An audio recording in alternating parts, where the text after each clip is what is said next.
Hi everybody, I hope that you are doing well and that you're enjoying the beautiful weather we've been having. Last week in my address, I started talking to you about the Villa Way, which is a document that explains how we do things at Villa, what our expectations are regarding our behavior and our actions with one another. And last week I was talking about one key feature of the Villa Way, which is that we develop positive relationships with each other. This week I want to talk about another key feature, which is that we live out our core values. In every interaction that we have with each other, we try to put our core values into action. More than anything else, our core values define who we are as a community. We received these values from the Felician sisters, and they are justice and peace, compassion, solidarity with the poor, transformation, and respect for human dignity.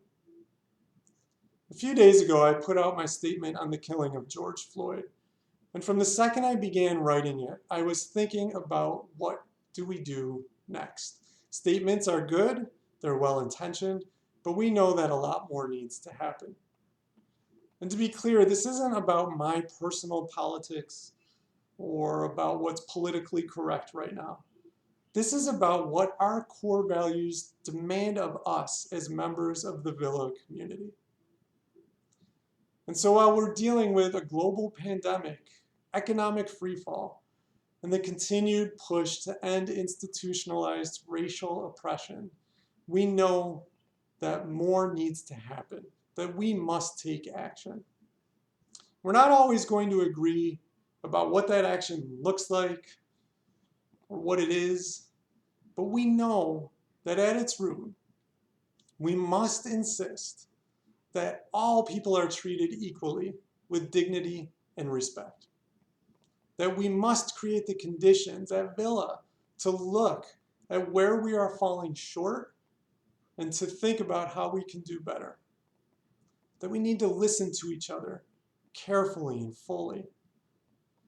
That we need to strive for justice and peace, and we need to love our neighbors as ourselves.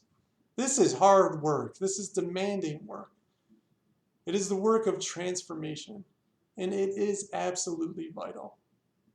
And so over the summer, I asked all of you to think about everything that we do at Villa and everything that's going on in our country right now within the framework of our core values and about what it means for how we make sense of what's going on and how we take next steps.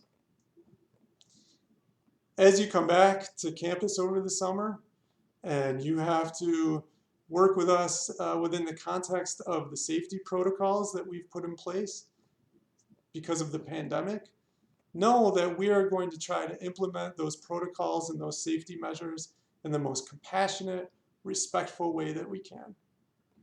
We will continue during this time of economic unrest to find ways to help our students and staff who are dealing with financial instability and food insecurity.